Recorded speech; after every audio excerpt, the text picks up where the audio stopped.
અને મને ગર્વ છે કે મારી પાસે 38 ની પણ 60 મા બાપ છે.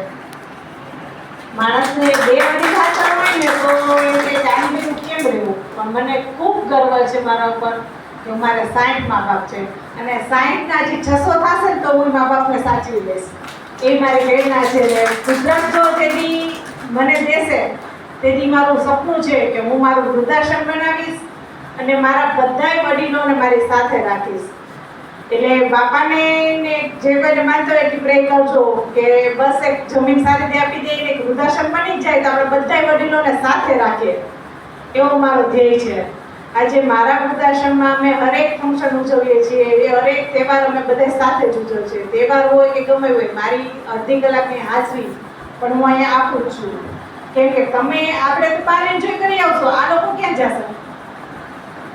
તમે વડીલ હોય યાર છોકરા બહાર ફરવા જશે, બધા ગમે એ જગ્યાએ ભવનાથ ફરવા જશે, પણ મારા વડીલો ક્યાં જશે? એને થોડાક કોઈ છે કે કોઈને ભરવા આવવાના છે, ને જેનું હોય એ વૃદ્ધાશ્રમમાં ન હોય. મને એટલી ખબર પડે છે કે જેનું ન હોય ને એને જ વૃદ્ધાશ્રમમાં હોય. એની દીકરી થઈને હું અહીંયા આવું છું અને હરેકને કહું છું કે તમારો ફ્રી ટાઈમમાં 5 મિનિટ, એમ નથી કહેતી કે તમે આખો દિવસ લો, 5 મિનિટ પણ 5 મિનિટ તમે વડીલોને મળવા આવો, જેથી એને એના ઘરની કમી ન થાય. એ એક કહી શકે કે આ મારી દીકરી છે. આજે મારા એટલા વડીલો છે પણ એ શાંતિ કહેશે કે મેં અમારી દીકરી છે. તો આ વસ્તુ તમે પણ બધા કરી શકો. 5 મિનિટનો ટાઈમ પણ તમે અમારા વૃદ્ધોને આપો. એટલે આ વૃદ્ધો નહીં, રોડ પર પણ ઘણા વૃદ્ધો એવા હોય છે. એ વડીલોને થોડોક ટાઈમ કોઈને સાંભળો તમે, એ લોકોને તમારી પાસેથી રૂપિયા નથી જોતા.